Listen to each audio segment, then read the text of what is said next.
Assalamualaikum warahmatullahi wabarakatuh.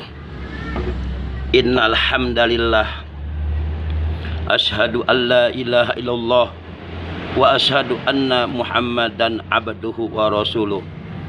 Allahumma shalli wa sallim wa barik ala Rasulillah Sayyidina Muhammad ibn Abdillah wa ala alihi wa sahbihi wa mawalah, amma ba'd.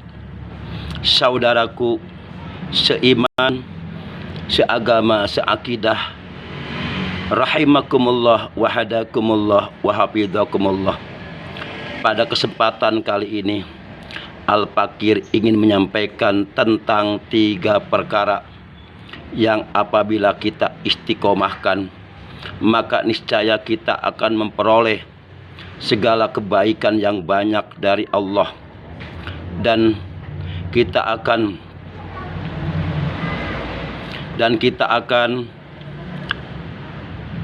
meraih apa yang kita harapkan, akan dicukupi segala kebutuhan hidup kita, akan diampuni segala dosa kita, dan akan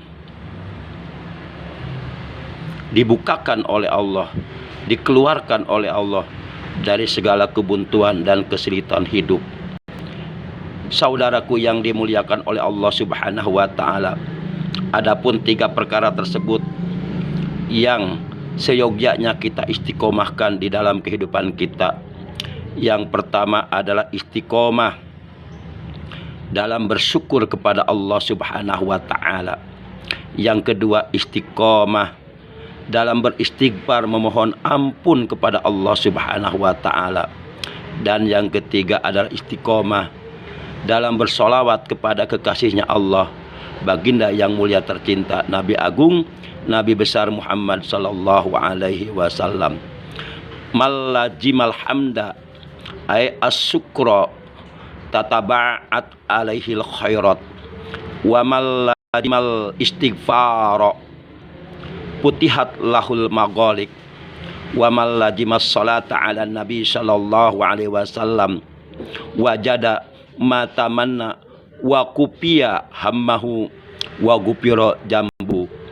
Barang siapa yang istiqomah bersyukur kepada Allah Subhanahu wa ta'ala, maka niscaya ia akan memperoleh kebaikan yang banyak dari Allah Subhanahu wa ta'ala. Dan barang siapa yang istiqomah beristighfar, memohon ampun kepada Allah Subhanahu wa ta'ala, maka niscaya akan dibukakan baginya, akan dikeluarkan baginya dari segala kebuntuan dan kesulitan hidupnya. Dan barang siapa yang istiqomah bersolawat kepada kekasihnya Allah, Nabi Agung, Nabi besar Muhammad sallallahu alaihi wasallam, maka niscaya ia akan meraih apa yang ia harapkan, dan akan dicukupi segala kebutuhan hidupnya oleh Allah, serta akan diampuni dosanya.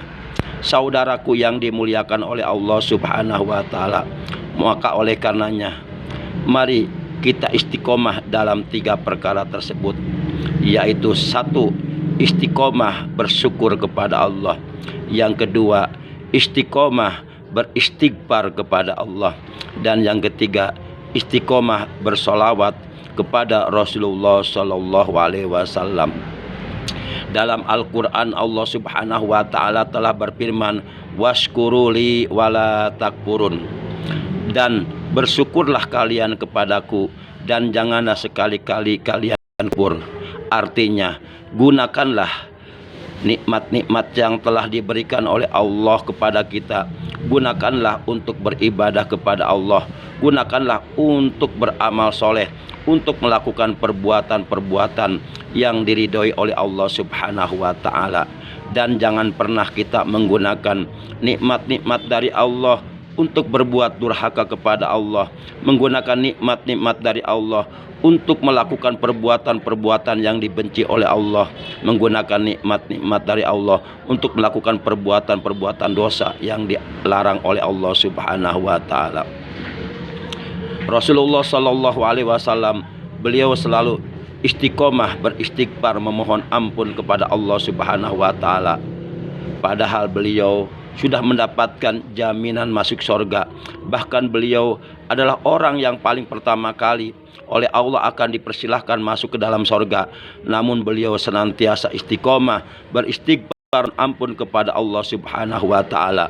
Beliau telah bersabda, "Wallahi la anni astagfirullah kulla yaumin mi'ata marrah." Demi Allah, sesungguhnya aku selalu beristighfar, selalu memohon ampun kepada Allah setiap hari sebanyak 100 kali. Lalu bagaimana dengan istighfar kita kepada Allah? Ma'asyiral muslimin rahimakumullah wa hadakumullah wa hafizakumullah. Dan yang terakhir, yuk kita istiqomah bersolawat kepada Rasulullah sallallahu alaihi wasallam. Dengan istiqomah kita berselawat kepada Rasulullah sallallahu alaihi wasallam, maka niscaya kita akan dapat meraih apa yang kita harapkan, akan dicukupi segala kebutuhan hidup kita oleh Allah, dan akan diampuni dosa kita oleh Allah Subhanahu wa taala. Semakin banyak kita berselawat kepada Rasulullah, maka tentu kita akan berhak mendapatkan syafaat dari beliau di hari kiamat nanti. Ketahuilah bahwasanya ada 3 golongan yang kelak di hari kiamat tidak akan mendapatkan syafaat dari beliau. Jangankan untuk mendapatkan syafaat beliau, untuk bertemu dengan beliau saja tidak akan bisa. Adapun 3 golongan tersebut sebagaimana disabdakan oleh baginda Rasulullah sallallahu alaihi wasallam, la yara wajhi salasatun akul walidaini wa tariku sunnati wa man dzukirtu indahu falam yusolli alayya. Ada 3 golongan yang kelak di hari kiamat tidak akan bisa melihat atau memandang wajahku, dan tidak akan mendapatkan air dari telagaku, juga tidak akan pernah mendapatkan syafaatku. 3 golongan tersebut adalah: yang pertama, anak yang durhaka kepada kedua orang tuanya; yang kedua, orang yang meninggalkan sunnah Rasulullah SAW, atau orang yang ingkar terhadap sunnah Rasulullah SAW; dan yang ketiga adalah waman dzukirtu indahu falam yusolli alayya, orang yang ketika mendengar namaku disebut di dekatnya namun ia tidak bersolawat kepadaku. Man nasya sholata alayya faqad khata'a thariqal jannah, barang siapa yang lupa tidak bersolawat kepadaku, maka niscaya kelak di hari kiamat ia akan sasar jalan menuju ke sorga. Demikian dari Al-Fakir, semoga bermanfaat. Amin ya Allah ya Rabbal Alamin. Terima kasih, syukron kasiron, jazakumullah ahsanal jaza. Wassalamualaikum warahmatullahi wabarakatuh.